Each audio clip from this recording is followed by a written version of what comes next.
Halo pejuang skripsi, welcome ke panduan visual kita kali ini. Anggap aja saya ini kakak tingkat atau teman curhat yang bakal bantu kalian ngelewatin rintangan paling epik di masa kuliah. Oke, hari ini kita bakal ngebedah satu topik yang sering banget bikin mahasiswa overthinking sampai kurang tidur, yaitu gimana sih caranya mengatasi rasa cemas dan benar-benar memenangkan hati dosen pembimbing kalian. Hayo, ngaku deh, siapa di sini yang kalau mau bimbingan rasanya kayak mau sidang negara. Tiba-tiba panik, keringet dingin, terus kepikiran yang enggak kayak, duh nanti draftku dicoret-coret semua enggak ya? Bakal diomelin nggak nih? Tenang, kalian nggak sendirian kok. Perasaan takut yang sampai bikin deg-degan itu valid dan wajar banget. Tapi tujuan kita di penjelasan ini adalah mengubah rasa takut tadi jadi rasa percaya diri yang solid. Gini ya, sering banget kita ngeliat dosen tuh kayak sosok antagonis di film-film yang siap ngejegal langkah kita. Padahal coba deh kita ubah mindsetnya. Dosen pembimbing itu sebenarnya adalah pemandu arah riset. Mereka itu punya segudang pengalaman dan keahlian. Jadi mereka ini sama sekali bukan penjaga gerbang yang mau ngehalangin kalian, melainkan jembatan yang bakal nganterin kalian langsung ke momen wisuda. Yuk mulai sekarang kita anggap mereka sebagai partner dan mentor terbaik kita. Nah, sekarang kalian bisa tarik napas lega karena kita udah siapin 5 langkah sakti yang super terstruktur. Mulai dari persiapan, ketepatan waktu dan penampilan, gimana biar aktif pas sesi bimbingan, tindak lanjut, sampai etika komunikasi.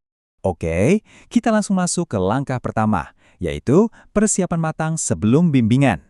Datang ke ruangan dosen dengan kepala kosong itu bener-bener cara paling cepat buat buang-buang waktu dosen yang super sibuk. Biar nggak gitu ada 3 langkah konkret nih. Pertama, wajib hukumnya buat baca ulang bab yang mau didiskusikan. Pahamin betul isinya.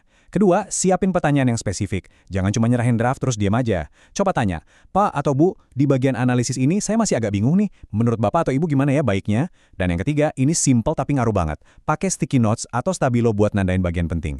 Langkah kecil ini langsung ngasih sinyal ke dosen kalau kalian tuh niat, berdedikasi, dan sangat menghargai waktu mereka. Lanjut ke tahap kedua, tampil rapi dan pastinya tepat waktu. Ini mungkin kedengarannya sepele ya, kayak etika dasar banget. Tapi percaya deh, banyak yang sering lupa. Dosen itu jadwalnya padat banget. Ada ngajar, meneliti, belum lagi rapat. Jadi datanglah tepat waktu sesuai kesepakatan. Terus soal pakaian nih, nggak perlu kok pakai setelan jas mahal, yang penting rapi, bersih, dan sopan.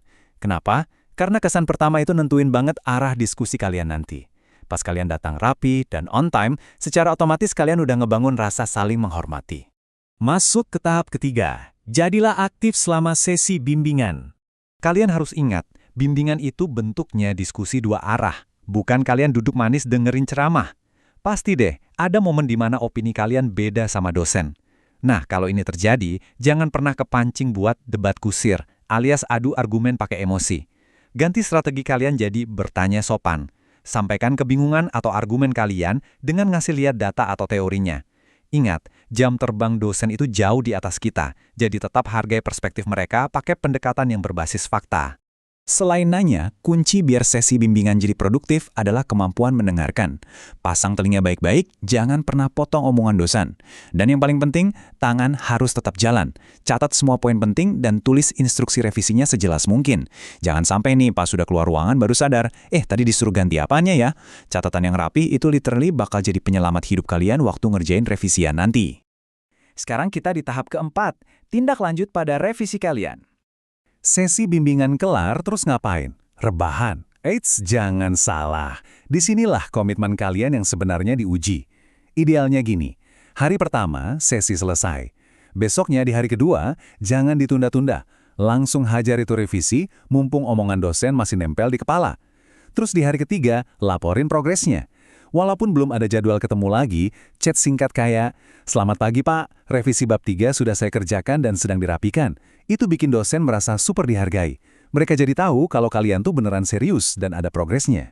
Dan yang terakhir, langkah kelima. Etika komunikasi berkelanjutan. Coba perhatiin perbandingan ini. Lucu sih, tapi jangan sampai ya kalian ngelakuin kesalahan konyol ngechat dosen jam 2 pagi pakai bahasa gaul. Dosen itu juga manusia, mereka butuh waktu istirahat dan privasi. Kita harus tetap profesional. Ketik pesan kalian secara penuh, jangan disingkat-singkat aneh, pastikan sopan, dan yang paling krusial, kirim hanya di jam kerja operasional kampus. Yuk, kita rekap cepat aturan emas buat komunikasi digital ini.